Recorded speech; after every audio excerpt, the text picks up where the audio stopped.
还是做不到。掌声有请这一对，有请。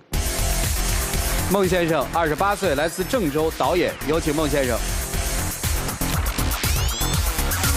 孙女士，23岁，来自郑州，个体，有请孙女士，有请。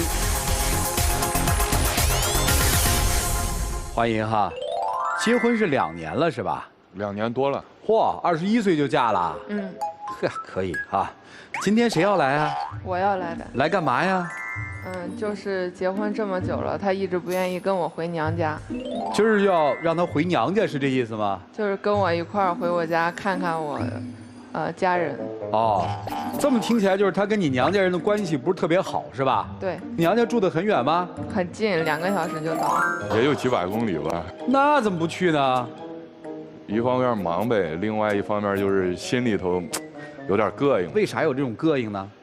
其实我们俩结婚之前都已经说过这个事儿，就是结婚之后他不强迫我跟着他回娘家啊，就是因为我们2个婚前从谈恋爱一直到结婚，他娘家人表示出来的那种种种的不屑、看不起和不支持、不理解，导致我慢慢这个心里头都开始压抑了。你个小心眼子，人家把闺女嫁给你还记这些仇啊？也不能算是我记仇吧。啊。要说这些事儿要搁谁身上，谁也受不了。啥事儿？你说来听听。我一件一件说吧。啊，说啊。那我媳妇儿，我说吧。其实在家挺听媳妇儿话的，我是这样一个人。听话吗？除了这个事儿。其实我们2个刚开始谈恋爱的时候，因为我们2个算是一见钟情啊。突然有一天我在拍戏，他又给我发一短信，我给我爸我妈说我们俩谈恋爱了啊，我对象是个导演啊，然后需要你的身份证、户口本，你爹是谁，你妈是谁，你的名字、你的身份证号、你的职业、你的公司、你的公司的这个营业执照，然后呢你的纳税许可证什么什么全都要，车牌号啊，你有几套房，房子在哪儿？啊，是不是买的？有没有按揭？全都要问一遍啊！让我在短时间之内必须给他。然后我挺不开心的。这有啥不开心的呀？因为我在工作，我说你能不能等晚上？他说不行，我妈急着要，一个电话接一个电话，一个电话接一个电话。然后主要他要的也太细了，我工作，我父母的工作，我姐，我们全家都要。然后好像就像审问坏人一样，我不知道我哪点得罪他妈了。不，人家就是想了解清楚背景，也没什么嘛，就是方式可能简单粗暴了点，是吧？对。后来给了吗？给了。给都给了，你还记仇？不是，这是起因吧？然后起因就心里不舒服了啊，对，把我当个坏人，是这意思吧？再往后就是我们2家第一次见面吧。邀请他父母来我们郑州，可能是我安排了不周，当时我挺不理解啊，因为啥？我觉得他下来挺方便。我们郑州有一个，像咱们天津有一个天塔，我那儿有个福塔啊，也是挺有名气的。福塔下边的有个比较高端一点的这种户外吃饭的地方啊。然后我媳妇儿呢又喜欢吃小龙虾啊、虾尾啊这些了。我说既然想吃，咱就找一个郑州最贵的夜市，不挺好吗？啊，挺好啊。然后他父母就不乐意了啊，吃完之后。闷不乐，也不知道咋回事。我还专门叫了我这个在郑州的好朋友，2个电台主播，2个朋友过来作陪。然后回去之后，他妈来了一句，啊，一来郑州都让坐到那马路边吃饭。其实不是在马路边，是一个大院里边，也挺好，那环境都挺好。大家认知不一样。对，认知不一样，然后就给我落了一个赖名。我一听说这。我说，你说这一顿饭也花1000多块啊，该喝了进口啤酒也喝，然后咱茅台也喝，得人家说你看这都是乡下人的请客方式，农村人怎么样，不给你当回事。其实不是，真不是啊。我媳妇儿知道，但是她家里头人就不理解。可能想法不一样，也就随口一说，恰好不小心被他看到了。然后这去他家商量说我们什么时候订婚呢？怎么地。周口人的规矩比我们郑州还要多啊！哎呀，其实我是一个挺喜欢这种文化礼仪啊什么了，但是一见面妥了，他们先问你们家要来多少人，来几辆车啊，来几个男的几个女的，我们这边要找双倍的来陪啊，这是我们的规矩。这显然比吃夜市周到的多。对，然后安排到那儿，他们周口的迎宾馆啊，摆了阵仗也很大，也是茅台啊，然后也怼上。因为那次我们去的人少，就我爸、我妈、我媳妇儿，我们4个回周口了。然后他们那边去了7、8个啊，这不挺好吗？一家人吃个饭吗？啊，过去挺好的，是挺好，刚开始氛围都挺好，然后聊着聊着氛围就变了，咋了呢？因为就我爸喝酒，我得当司机嘛，然后开始灌酒，就拿着那分酒器开始喝，这个老孟我们也不会喝啊，我们喝一口，你喝完就这样。他说来我们周口我们就这规矩，然后咔人家喝一下，来你的抽了然后就这样，都这样7、8个人敬，搁谁受得了？好，这一圈下好嘛，这一壶将近3两吧，这。接二连三抽2、3壶，我爸就受不了。我爸今年都62了，那年60，搁谁心里都不心疼，心疼啊！然后我给媳妇儿说，我说了，你给你妈说，这边我们都该走了，这也差不多了。我看我爸喝了半斤多，也差不多晕乎乎的。然后我媳妇儿给他妈一说，他妈没说话，他大姨、二姨直接撂我媳妇儿一句话：“你小屁孩，你懂啥？你别管，这是大人的事儿，这个就是要给他干翻。”就那意思，当时脸就红了，就对我媳妇儿都吼了。然后我一听见这，我当时都恼了。我说你这明显了就是欺负人呢，我就看不惯这种人。你凭什么你欺负我可以，你欺负我爸我就不认了。人家是表示一个热情他太热情了，然后就接二连三的灌他们那样的，哎一喝，干了啊！哦，他们还倒呢哈！我亲眼看见然后我媳妇儿也知道，关键他们是车轮战，7、8个男的对我爸一个。但是我们那天来这么多人，也是想表达一下重视。对，总比在街边吃点东西好得多，对吧？后来呢？后来这还没建成，因为当时喝多了没有聊成，就是说今天不聊这个事儿，不聊他俩在一起不在一起的事儿，不管不说，咱就先喝酒。然后后来又去开始开价钱，很简单，我们开什么价钱？就是说我要娶她，我得给她家钱。聘礼聘礼。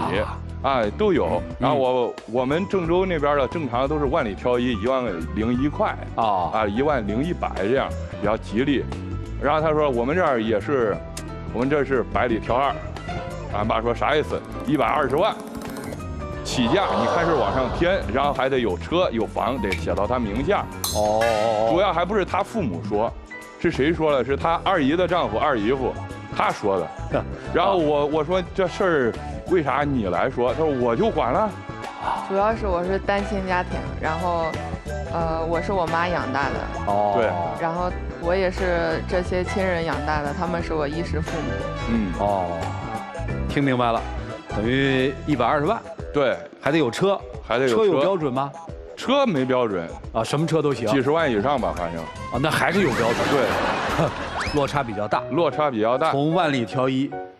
到100万挑2，那是真的不一样啊！后来呢？给没给啊？没给嘛，肯定不没给不就行了吗？哎呀，这就是我比较人家是拔个面儿，按老百姓的话说，这走个过场就完了，对吧？后来我们就是说订婚的时候，就去他姥爷家，咋说了？就是到他姥爷家之后，他姥爷搁那打麻将呢，搁那玩了，他要欣欣嘛，然后欣欣的男朋友还有他这个公公婆婆都来了，你不出来啊？瞟一眼，继续打。连句话都不说，然后一打了半个小时40分钟，然后出来往这儿一坐，然后了这全程都是尬聊，我和他姥姥还有他小姨，今儿个天不错，可不了，今儿个太阳怪度没有啥云彩，就是聊些这。等了半个多小时，这我爸全程了，给他姥爷递根烟，他姥爷了，砰就一口，刚点着就吸一口，连扔了3根，然后我爸也不给他递了，你爱吸不吸拉倒。然后他姥爷张开嘴，第一句话就是：“哼，恁是郑州哪儿农村呢？过来圈了媳妇儿了。”就是张口就是看不起你你算老几啊你？你配不上我们家人。全程他们全家人都是这样的一个对我的状态。听明白了？他希望我媳妇儿嫁给一个公职人员、政府机关这种上班的有稳定工作的，不像我这自主创业呀，还学了是艺术，然后干了还是艺术行业，他有点看不上。然后用他的话说，就是已经给他介绍了一个警察，然后他相中我这样的，说人家要啥有啥，要啥给啥，行，怎么地，听明白了啊？后来到底下了多少聘礼？我特好奇。没有给我家人，只给了我俩。对，只给了我们俩。给多少钱？没有他们家人想象的那么少，也没有想象的那么多。哦。然后这个钱是用来我们两个自己这个装修房子呀、吃喝拉撒呀都有。说白了就没给人家下聘呗，给他妈了一点儿。一点儿是多少？按郑州的规矩给的，按周口的规矩打折给的。对，按郑州升级给的。哎，郑州升级是个什么规矩啊？给了2万嘛。你直接说就给人家下了2万块钱聘礼不就完了吗？那不是聘礼，那是就是我们去取的时候需要搁到篮子里头那2万块钱。你臭小子，听明白了啊？他说的这些你能理解吗？能理解。是不是觉得有点受夹板气啊？有点吧。哎。真是娶了2年之后都没回家看看去啊？没有，不想啊，真不想。有啥事啊？真不想。那他心里会很难受吧？会，就是顶多就是我自己回去。然后去了之后，姐姐、姐夫他们都在，然后哥哥或者是嫂子也都在，就只有我一个人。那家里面会不会说，确实这小子是嫁错了呀？就是我一回去，他们就很热情地问：“哎，梦琪怎么没回来呀？”就是自从我们结婚之后，这个他们都不会再跟以前一样了，因为之前也是感觉我年纪太小了，毕竟当时我还没有毕业。谁知道我们院还有一个和他同班同学，嫁给了比我还大1岁的那个哥，现在孩儿都比我们的孩儿都大了。你们还有孩儿啊？都有了，有了一个小女儿。女儿多大呀？1岁，刚1岁，挺幸福的，还可以吧？那你还嘚瑟？我没嘚瑟呀！你占尽了人间的便宜，然后你跑到这儿来诉苦，还这么欺负人家？也不是，我不是说不愿意给他家和好，我是觉得他们咋说了？我愿意见和他妈他爸，我们都关系挺好了。只不过他非得让我回周口，他的老家见他那些群姨啊姨父啊，我不愿意。那为啥呀？就是因为他们没给过一次好脸色，从始至终。喝喜酒的时候给好脸了吗？没有。喝喜酒的时候给了呀。你快给了，喝喜酒当天还搁那闹了，这不好那不好，这不好那不好啊！当时一点一点的历历在目了，你一点一点剜你的心。其实说白了就是看不好你，对，相不上你，没错，觉得你礼数不周到，不就这点事儿吗？还有就是觉得我太小，害怕耽误我学业，害怕以后不好找工作呀。遇见一个骗子怎么办？认为你是个骗子吧？对，一直认为我是个骗子。现在还认为你是骗子吗？现在好多了。就是经过了解之后，就已经知道了不是那么回事儿。然后等到结婚的时候，也就都来了，也都看好我们了。后来也都开始希望我们能好好的。然后他翻车了。我跟我丈母娘关系很好啊。看吗？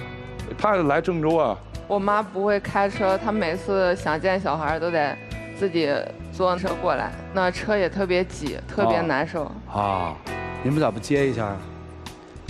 他不愿意回去吗？哎，这结婚以后和结婚之前，这男人变样了吗？结婚之前也没有感觉到，因为当时是我跟他一块儿力争要跟他在一起。然后我也跟他一块儿没有回家，但是结婚之后我就很想能2家人一块儿幸幸福福的吧。但是他都不愿意跟我一块儿回去。这爱老婆吗？哎呀，我没有不喜欢他父母，我就是不喜欢他娘家人背后的那群娘家人。你又不跟他们一起生活。是啊，那所以嘛，主任你说这句话说的特别对，我又和他不一起生活，我为什么要回去看他？可是他需要老死不相往来最好。他需要跟他们见面，他们曾经在他的成长经历当中帮过他，扶过他。对，难道我们不需要？他可以回去啊，我没有反对啊。你为什么不回去？我为什么要回去？你是她丈夫啊。因为我们从第一次见面到我们最后一次见面，他都不给我好脸，我为啥要回去？就是假如说要是你见到一个人，他啪扇你一巴掌，第2次见他啪又扇你一巴掌，连续一直到你最后一次见他见你一次扇你一次巴掌，你还要回去见他。倒回到2年前，包括你们谈恋爱的时候，刚刚20出头嘛，突然带了一个男朋友回来说我要嫁人的时候，那当然会出现很多的这种冲突啊。干嘛那么耿耿于怀呢？你这样吧，你听听老师们的分析吧。我们一起进入丘比特问卷。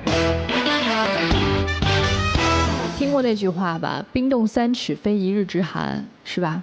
对。现在可能他会伤心落泪，但是未来这件事情对他的影响就可能是对你逐渐失望。因为他会越来越觉得，其实你就是没办法接受他的家庭，那慢慢的他的家人会对你的非议越来越多，那这个问题矛盾就会越来越大，那之后的日子怎么办呢？她既然是你的妻子，你娶回去了，就算你心里有再多的不甘心、不情愿的，但你也要接受这个事实。那如果你要没办法接受，当初你别结这个婚呢？你不能你只要好的，不要不好的呀。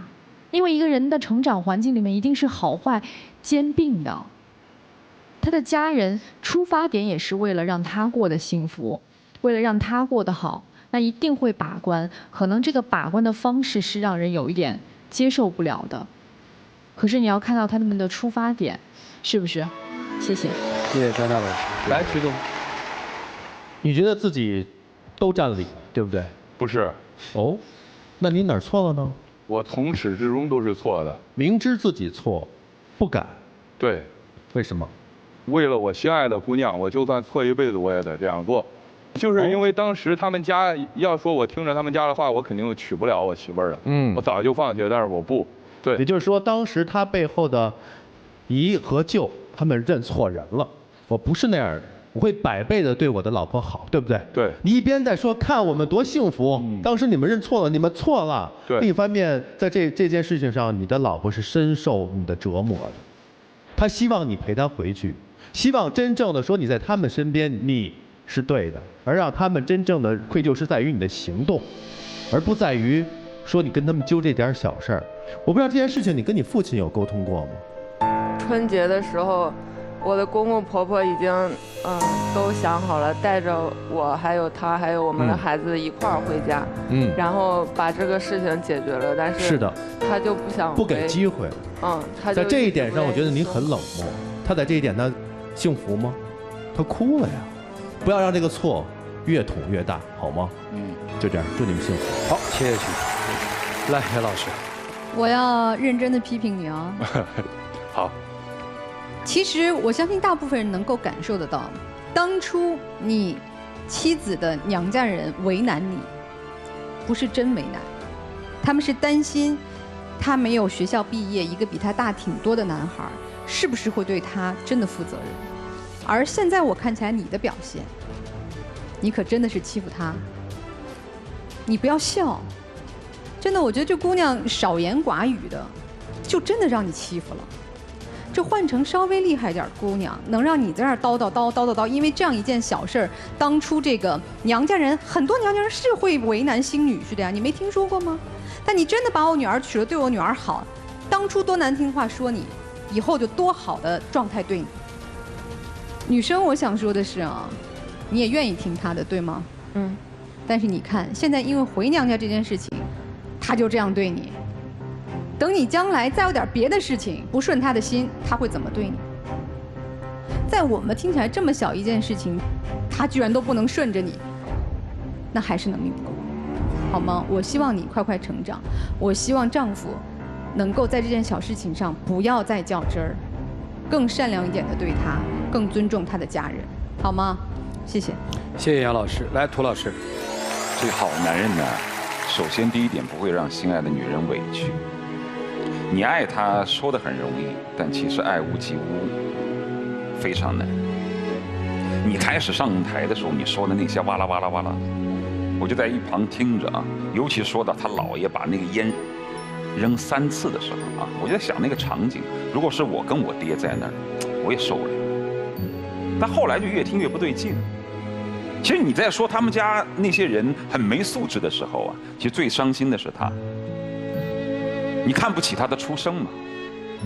那我也在想，这么一群没有素质的亲戚，怎么会有这么一个知书达理，在场上表现得很娴静的一个女生？因为一个人跟她的出生是分不开的。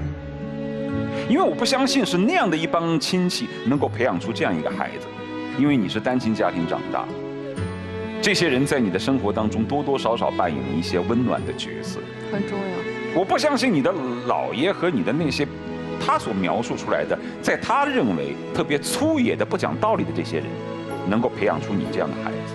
我觉得他们内心深处应该是有自己的忠厚和本分。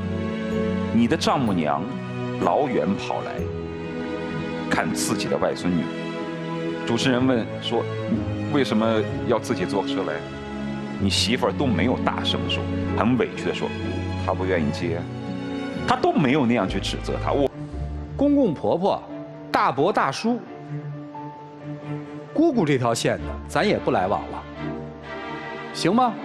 没让他来往过，咱们从此以后不再来往了。可以，那就读吗？啊，可以。你这些人都不认了？不是，他愿意去就去，他不愿意去就不去，我从来没给他商量过。哦，所以有道理了是吧？也不是，你看，永远都是我没道理呗。不是，我问你是不是？永远都是我没道理呗？是不是？咱不是来这儿吵架了，对吧？是，你就这么说吧。对。今天他们家的亲人怼着你的鼻子，把你骂死了，你还娶不娶她？我肯定还娶啊。为啥？因为我当时跟俺媳妇儿商量的好，我跟俺媳妇儿俺俩，你不就把他给蒙了吗？可以这样说，我骗了他，行了吧？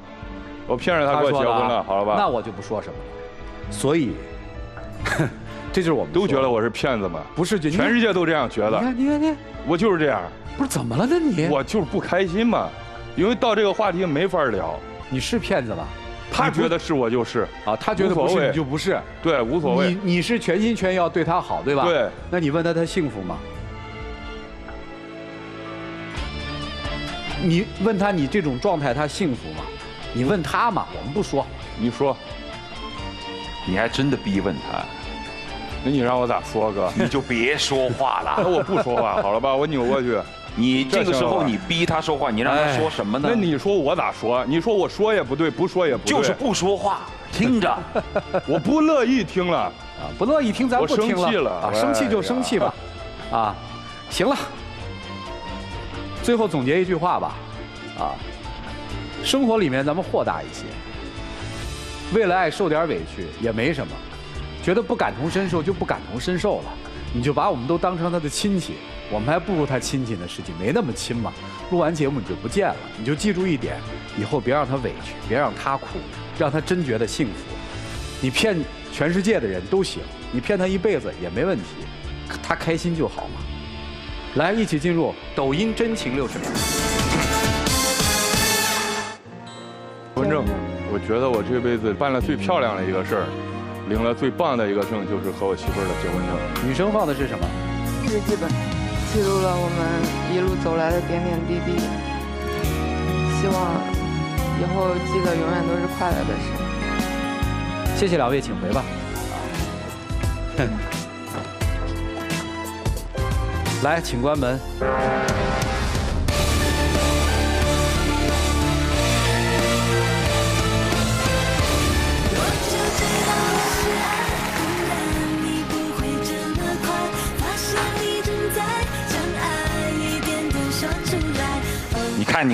你看你那傻不拉几的样儿，我知道你很幸福，但是我还是要劝你一句，他妈不容易，孤儿寡母带大他，所以你就看着他和他妈两个人的面子上，你不回去让他们俩在家里真的没面子。来，有请我们的小话筒，有请。